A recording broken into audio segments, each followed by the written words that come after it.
Everyone, this is Giulio Coraggio, location at the Italian Intellectual Property and Technology Department at the law firm DLA Piper. This is the podcast Diritto al Digitale. I'm really happy to have here as guest Fabrizio Capobianco, that has very interesting story. He's a partner at Liquid Factory and is a venture capitalist. He defined himself as a startupper, but Fabrizio, I will let you introduce yourself. Thank you very much, first of all, for being here and accepting my invite. Oh, thanks for having me. So I'm a startup. I just moved back from Silicon Valley after 23 years back to Italy. I now live in Valtellina. I grew up in Valtellina, which is a valley north of Lake Como, the Alps of Lake Como for the Americans. I'm an engineer. I have a PhD in computer science, got in Italy. In 94, I started my first company, was the first internet company in Italy called Internet Graffiti. I thought the internet was going to make it.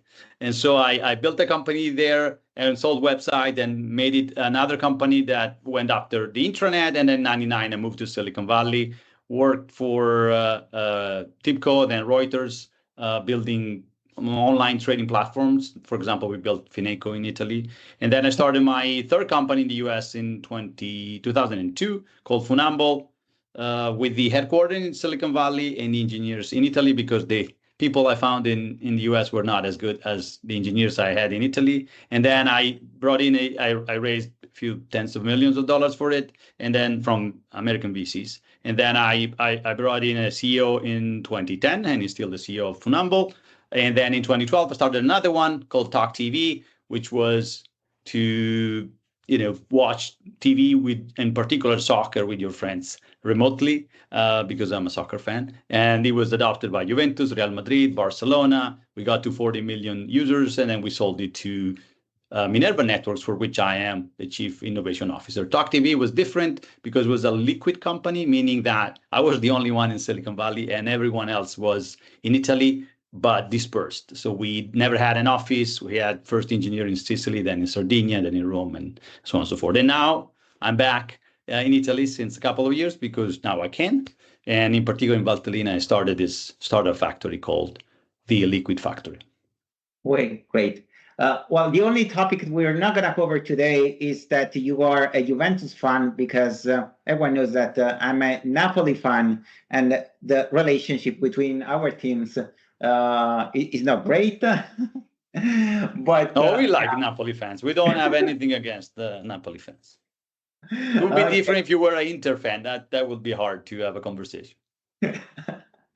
Okay. Fabrizio, my first question to you would be, obviously, what is the status of the Italian startup market? Everyone complains that we are not the same level as our European peers. Is that right? What is the missing piece here? Well, I think the numbers show we are not at the level of the other European countries. I mean, the amount of capital raised for startups in Italy, it's comparable to Catalonia, not even Spain. We're behind Spain. We're in a region of Spain, and we should be ahead of Spain and probably at the level of France and Germany and the UK. And they are at a completely different ballgame. I'm not talking about my country, the US and Silicon Valley in particular. It's just that we are behind. And we're behind because of, I think because we started late and we're trying to catch up. There are many reasons why it is taking some time. That some is just the way the system works in Italy. But I think we're catching up. The main issue for Italy in particular, but also for other parts of Europe, is the fact that we really have a hard time generating exits for startups. So you have the money to start, you grow, and then you kind of keep the company alive forever because you don't have a buyer. And in the venture capital business, this is the thing that makes everything work. You invest in your first 5 years, and then you get exit in the next 5 years, and then the money you get, you put them back into the system. This is really hard to do in Italy right now. And so do you think that something should change at the level of at the regulatory level, at the level of politician strategy? I mean, political strategy. I mean, I think it's. I mean, I'm not. I'm an entrepreneur, so I'm not. I think I learned in Silicon Valley is that you should not count on the politician. You should just hope they don't put hurdles in front of you. So that is the message. And I know a lot of people need us here. It's because of the government, but we can do it without it if they help us, as they are doing with CDP, and they put a good amount of money at work. So I think they're doing their part. I think one of the main issue we have in Italy, at the infrastructure level, is something that Draghi pointed out in his report last week or 2 weeks ago. And he's saying that the corporate law we have in each single country in Europe is such that makes it really hard to move your company from here to Spain, to Germany, to France, and not having one corporate structure and law for the entire European community, and is proposing to have one for startups because it's easier to start there, makes it harder for an American company that wants to buy a European startup to buy a European startup. In order to buy an Italian startup, if you are a Silicon Valley company, you have to talk to Italian lawyers, which are the worst. And I know a lot of them, including my brother. And you have to do with notary public, and that's my sister-in-law. And it's a hard space. And then you have TAR. I mean, Americans are scared of coming to Italy and buying companies. And so you can't buy 3 guys in a startup. You don't do an acquisition of people. You don't do those kind of acquisitions because the structure is so hard. If we had one European law for everyone, and you can move your company around, and American could buy a French company as a German company, Italian company like this, I think we'll get to be close, because then the wheel starts turning properly. So do you think that it's the level of uncertainty around Italy, the regulatory environment, the complexity, the political uncertainty, which is discouraging investments? Because I mean, the inconsistency in terms of regulations is also in place in Spain. Yeah, I think so. I'm American, so I've been there 23 years. I've seen companies, and I've seen my peers thinking, okay, maybe we could buy this company. Ooh, no. Italy, no. We don't have we're not good at marketing what's happening in Italy. When you get here, you have this feeling that if something happens, it could take you 20 years to get a legal proceeding done. When you come here, it might be very hard to fire the people that work in the company. And in there, I think I have a hard time disagreeing on some of that. I haven't worked here and in US for many years, so they are scared. I mean, the first thing you do is they cut the valuation of the company by 4. Just because you are in Italy, and then they start looking at, well, can we do it? How we do? Acqui-hire? Probably not, because we don't know how that works. The only one to buy here have either an office here or someone that knows the market well here. It's a hard thing. And again, I think it's the last piece, because 25, 30 years ago when I started my first company, there was nothing, and then now there is money to start, and so you start having that thing, but it's the last part that is still missing. And if we don't have exit, then we don't have money coming back in the system, so we're limited. So one thing we're trying to do, the Liquid Factor is starting to trying to take it the other way. We're attracting talent into Valtellina to send them to Silicon Valley, but not everyone to Silicon Valley, just one person. So we're getting entrepreneur in residence in Valtellina. We're funding them to get to Y Combinator, so that we can have liquid companies where the entrepreneur is in Silicon Valley and everyone else is in Italy, like my company, because there you can hope for an exit in the next 5 years, because that's our timeline. Sure. Can you give a bit of more context on what you're doing with the Liquid Factory? Because maybe it's of interest for the audience, how to apply for to be among these 4 candidates per year. How does it work in practice? Yeah, so we're going to invest in 4 talent, so people young, probably talent that comes to Valtellina, 4 per year. So the batch of 2024, the deadline is October 31st. So it's 6 weeks away, maybe 5. So the website is www.theliquidfactory.com/apply if you want to apply. So we are going to get these 4 kids into Valtellina, staying here probably 3, 6, 12 months, as long as it takes to get them into a accelerator, top accelerator in Silicon Valley. Our main goal right now is Y Combinator because it's the best. And financially, we're putting 200K per startup that we create with the idea to flipping them into a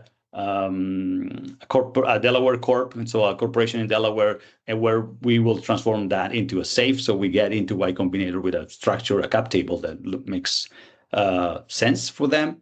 And so that's pretty.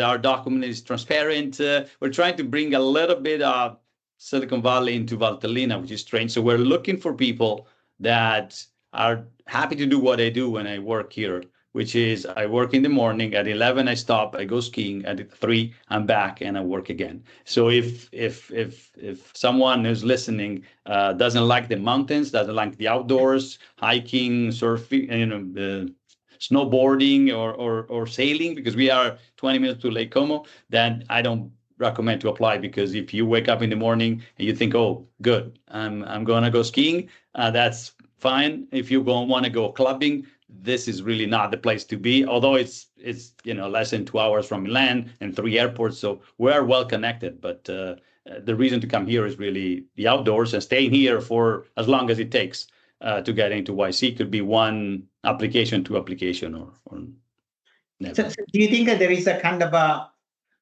fresh flavor of change? Because we have some success stories. I'm thinking about a major unicorn, an Italian unicorn that is basically buying companies all around the world, even very well-established companies. And then there are initiatives like the one that you just described. So do you think there are some signs that... I think there are signs. Once I saw Bending Spoons buy Evernote, I lived in Redwood City. That's my town. That's where I still vote. And all of a sudden I saw an Italian company buying a US company. I thought, okay, something is happening here. The issue with the Bending Spoon, I'm a super fan. I think they did a phenomenal job. Is that it's almost impossible to replicate. So if I'm an entrepreneur in Italy, I say, oh, I'm going to do what Bending Spoons did. It's just a combination of things that was just magic that happened. They were really good. Now are sort of a financial company buying and firing everybody, and they're firing everybody. That's the main thing, is that an Italian company that fires people is just never heard of. So they're doing everything the opposite of what we're used to see. And I think they're doing a phenomenal job. I think it's very hard to replicate. I like to see this system to start creating companies that can be replicated so that we can involve more people. Because having this unicorn that are unique, so unique, that are impossible to have another one, it's hard, but seeing the first steps, the first steps are very clear. Music Match in Bologna, I think they did a phenomenal job. It's a company that can be replicated, and they did it in Italy. I know Max disagrees with me, saying, "Oh, why are you sending people to Silicon Valley? We can do it in Italy." I need the speed. I'm not sending everybody. I'm sending one, but I need the speed of returns rather than something that lasts 20, 30 years. So I think we don't have the speed yet, but all the signs are pointing to the right direction, and I think Bending Spoon is a great example of it. Yeah, thank you. Because they also can raise capital. In the past, they would not be able to raise capital. They're raising capital with a financial plan that is very clear and executing on it. So it is a great play. Absolutely.